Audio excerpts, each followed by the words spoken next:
에이펙에서 열린 한미 정상회담 기점으로 미국과 관세 협상이 큰 틀에서는 마무리되었습니다. 그렇죠? 예. 예. 지루한 협상을 위해서 최선을 다해 주신 대한민국의 공무원 그리고 기업인 여러분들께 깊은 사의를 표합니다. 고생 많이 하셨다 하는 말씀을 드립니다. 그러나 그 결과물이 결국 우리에게 절대 유리한 사항은 아니다. 그리고 천문학적인 국부를 미국에 갖다 바쳤다. 뭐 이런 이야기들이 많이 나옵니다. 그리고 미국은 어떤 손해를 보지도 않고 수천억 달러를 벌어들이게 된 그런 결과이다. 그것이 사안의 본질이다. 이렇게 느끼는 국민들이 상당히 많다는 것을 총리님께서 알아주셨으면 감사하겠습니다. 그리고 이 정부는 3,500달러 중에 2천억 달러만 현금으로 이제 지급을 하고 연 200억 달러 수준으로 한도를 정했다고 그 발표를 이래 했습니다.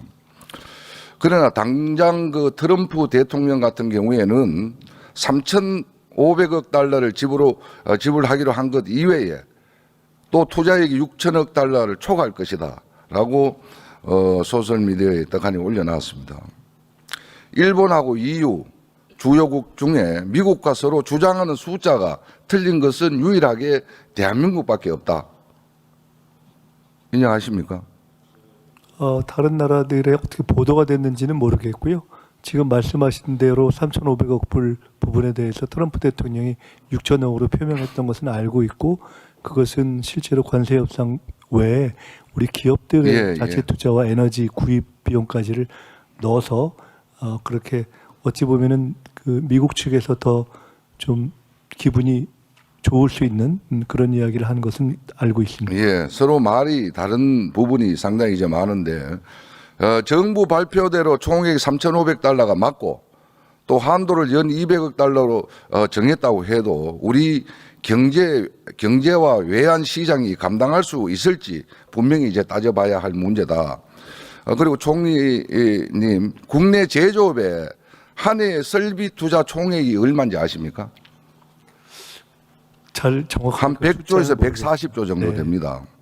그러면 이 규모가 30%에 달하는 외화가 매년 해외로 유출된다면 국내 제조업은 어떻게 되겠습니까? 굉장히 혼란에 빠질 수 있다 이렇게 생각을 합니다.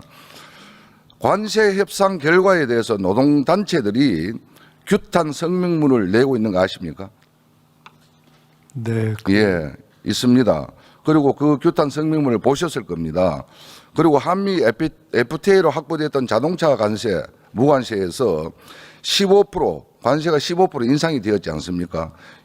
25%에서 15% 인하가 된 것이 아니고 무관세에서 15% 오는 겁니다. 그 부분을 정부가 국민들에게 바로 홍보를 해 주셔야 된다. 뭐 이렇게 생각을 하고 분할 납부에 대해서도 현장 노동자들은 명백한 조건 악화로 인해 가지고 국내 생산 물량 감소와 부품업계 연쇄적인 피해가 불가피하다. 이렇게 현장 노동자들은 그렇게 지금 생각을 하고 있습니다. 분할 납부에 대해서 현장 노동자들이 안전장치라기보다는 국내 제조업계의 족쇄가 될 수 있다는 목소리가 현장에서 많이 일어나고 있습니다. 그리고 결국 매년 대규모 외화가 미국으로 빠져나간다면 구조를 제도화한 그런 어떤 시험이기 때문에 이렇게 되면은 국내 생산 기반이 무너지고 약해질 수밖에 없다. 그리고 일자리 산업이 점점 비어가는 산업 공동화가 빠르게 진행될 것이다. 많은 국민과 우리 노동자들 2,300만 노동자들이 그렇게 생각을 하고 있습니다. 그리고 실제로 관세가 50%가 유지된 철강 산업의 경우에 영남과 충남 지역의 철강 노동자들 어떻게 해야 될지 모르겠습니다. 대량 실직 위험이 매우 커진 상황이고 총리님도 알고 계시죠. 그리고 현대제철 같은 경우에는 미국 시장 진출을 위해 대규모 투자를 발표를 했습니다. 그러다 보니까 국내 노동자들에게 희망퇴직을 강요하고 있습니다. 그리고 인력 감축 요구를 또 강화시켜 나가고 있습니다. 하지만 희망퇴직을 원하는 우리 노동자들이 없습니다. 결국에 구조조정을 통해서 회사는 가문을 택할 겁니다. 이런 문제 현 정부가 꼼꼼히 챙겨야 된다. 이런 말씀을 드리고 그리고 제조업 현장의 노동자들이 제기할 수 있는 이런 문제들을 실제로 제조업 현장의 노동자들이 제기할 수 있는 지극히 현실적인 우려사항이 아니겠습니까? 총리님 어떻게 생각하십니까? 맞습니다. 그런 지적 다 해주셔서 감사하고요. 지적과 우려에 대부분 공감합니다. 사실은 그렇게 될 수밖에 없는 이 상황이 사실 처음 시작부터 기울어져서 시작했다는 것을 다들 아시고 아마 그런 환경에서 어렵게 했기 때문에 그나마 뭐 선방했다라고 국민들께서 평가하시는 예, 알겠습니다. 저희 그리고 만족하지 않고 잘 하겠습니다. 예, 오늘 원달러 환율이 어떻게 되는지 아시죠? 한 1,450원이 넘었습니다. 이미 시작은 발작하고 있는 거나 마찬가지입니다. 그리고 기세는 꺾일 기세는 없고 천정부지로 치솟고 있지 않습니까? 결코 정상적인 수치는 아니다. 이렇게 볼 수 있습니다. 그리고 총리님, 그 관세 협상에서 양해각서와 팩트 시트 아직 강간무소식인데 언제쯤 나옵니까? 네, 그 직접 협상팀 그리고 미국 측의 이야기가 다 이제 임박했다 이렇게 나오고 있습니다. 철강 알루미늄 50% 고율 관세도 어떻게 되는 겁니까? 이것도 마찬가지입니까? 네, 그렇습니다. 그리고 자동차 관세 15% 11월 1일부터 내릴 것이다 하고 했는데 그 부분도 아직까지 확정된 것이 없고요. 뭐 그 부분은 내용적으로는 다 정리가 된 것으로 알고 있고요. 실제로 소급해서 적용되는 것은 이제 각국에서 법이 우리나라만 시점부터 먼저 그렇게 생각하는 거 아닙니까? 그런 건 아니로 예, 타결이 지금 관세 협상 타결이 문제의 종점이 아니고 이 문제의 새로운 출발점이 될 수가 있다.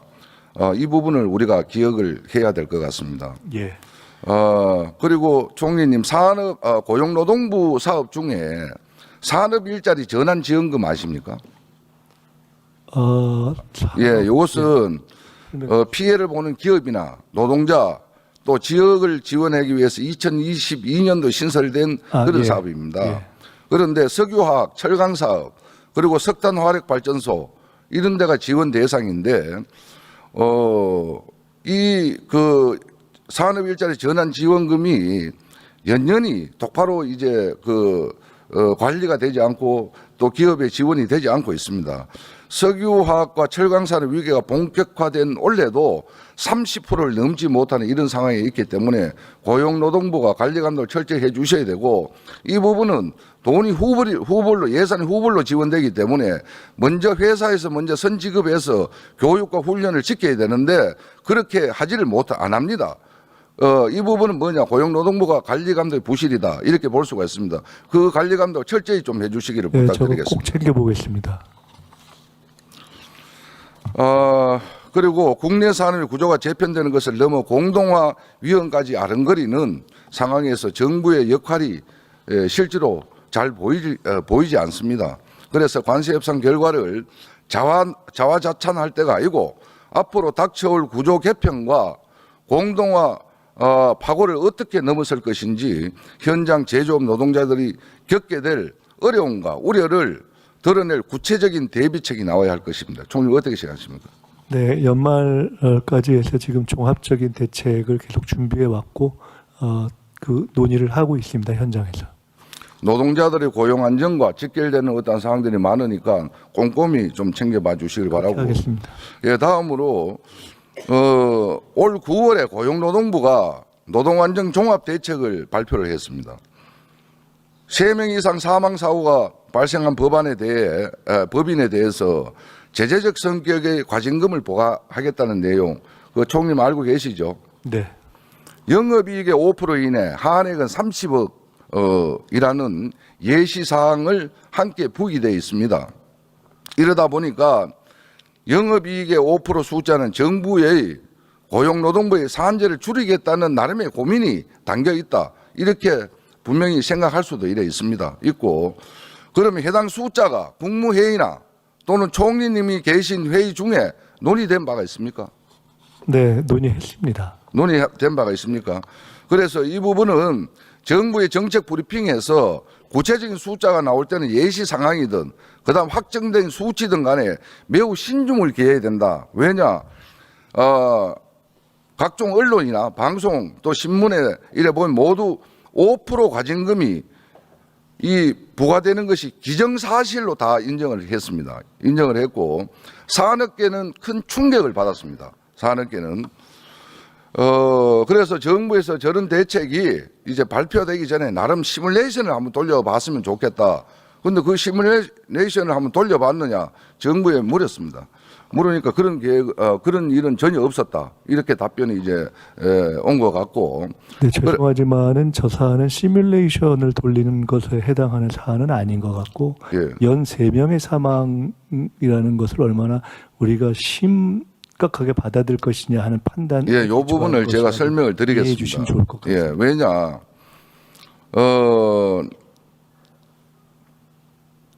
제가 사업주 경영 책임자의 법 위반으로 연간 3명 이상 사망 사고를 낸 기업 명단을 제가 제출을 받았습니다. 고용노동부로부터.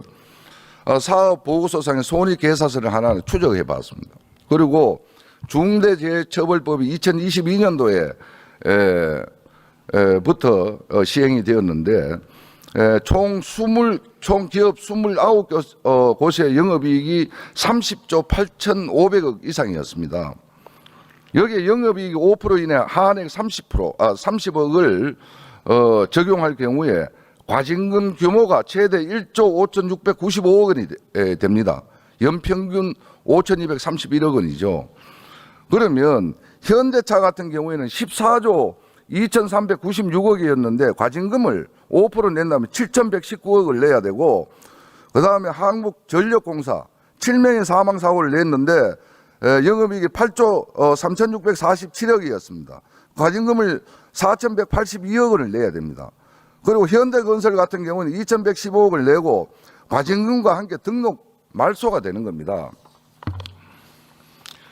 이런 부작용이 우리 사회가 감내할 수 있는 수준인지 총님 어떻게 생각하십니까? 네, 그것을 지금 이제 부작용이라고 말씀하실 수도 있지만 다른 관점에서 보면은 그런 정도의 큰 어떤 무게와 부담감을 가지고 그보다 적은 사실상 아마 실제로는 훨씬 적게 될 텐데요. 그에 대해서 안전 장치를 하는 것이 우리 사회에도 좋고 노동자들에게도 좋고 예, 목줄은 알겠습니다. 좋은 방향으로 예. 가고 있을 것이다 이렇게. 현대차에서 발생될 그 수천억의 과징금 그리고 이 부분은 결국 우리 국민들 호주머니에서 걷게 될 것입니다. 그리고 현대건설이라는 시공 능력 2위 건설사가 통째로 이제 사라져 버리면 거기서 일하던 수많은 노동자들은 어디로 가야 됩니까? 그리고 매출액이 30억 원도 채 되지 않는 영세 제조 건설사들은 뭐 어떻게 해야 됩니까? 전부 다 이제 사업하지 말아야 되겠죠. 그리고 이 부분에 대해서 5% 과징금 물리는 부분 이 부분에 대해서 국토교통부도 의견을 달리 좀 하는 편인 것 같습니다. 그리고 이 대책 발표가 끝이 아니라 구체적 숫자는 노사정 회의를 통해서 논의 결정하겠다는 고용노동부 장관의 다행스러운 말씀이 이래 있었습니다. 다행스럽다는 말씀을 드리고 그래서 정부가 이미 답을 정해놓고 토론의 구색만 갖추려는 것이 아닌지 상당히 우려스러운데 이 부분도 상당한 고민을 좀 통해서 더 구체적인 안을 좀 만들어야 되지 않겠나 이런 생각을 가집니다. 그리고 지금 해당 대책이 고용노동부에만 국한된 이슈가 아니라고 제가 말씀을 드렸습니다. 국토교통부, 산업통상부, 관계부처 사이에도 긴밀한 논의가 필요한 상황이라 본다. 저는 그렇게 생각하니까 우리 총님도 좀 깊이 있게 생각을 좀 가져주시기를 바라겠습니다. 그리고 지금이라도 각 과징금 모수에 따른 추징 규모를 좀 추계를 해서 또 시뮬레이션을 통해서 그 결과를 좀 할 수가 있다면 좀 총님께서 관계 부처와 논의를 좀 해서 좀 시뮬레이션을 한번 돌려보고 그 결과를 좀 의원실로 좀 보고해 주시길 부탁드리겠습니다. 이 말씀 네. 주실까요? 그 실제 그 종합대책의 대부분은 말씀하신 그 과징금을 포함한 처벌도 있지만은 예방과 지원 내용이 훨씬 많습니다 하는 것을 첫째 말씀드리고요. 두 번째로는 저 과징금으로 인해서 사실상 말씀 예로 드신 기업들이 문을 닫을 정도가 되는 것은 굉장히 극단적인 케이스가 되겠고, 실제로 안전 문제를 강조하기 시작한 최근 몇 달의 통계를 보니까 50억 이상 기업들은 대부분 이 안전사고가 좀 주는 추세고, 실제로 어려움을 겪는 부분들은 그보다 좀 낮은 좀 중소규모나 영세 기업들이 많아서 그 부분에 있어서는 지원을 훨씬 강화하는 방안을 생각하고 있습니다. 의원님께서 걱정하신 부분을 저희들이 깊이 생각하겠습니다. 우리 사회가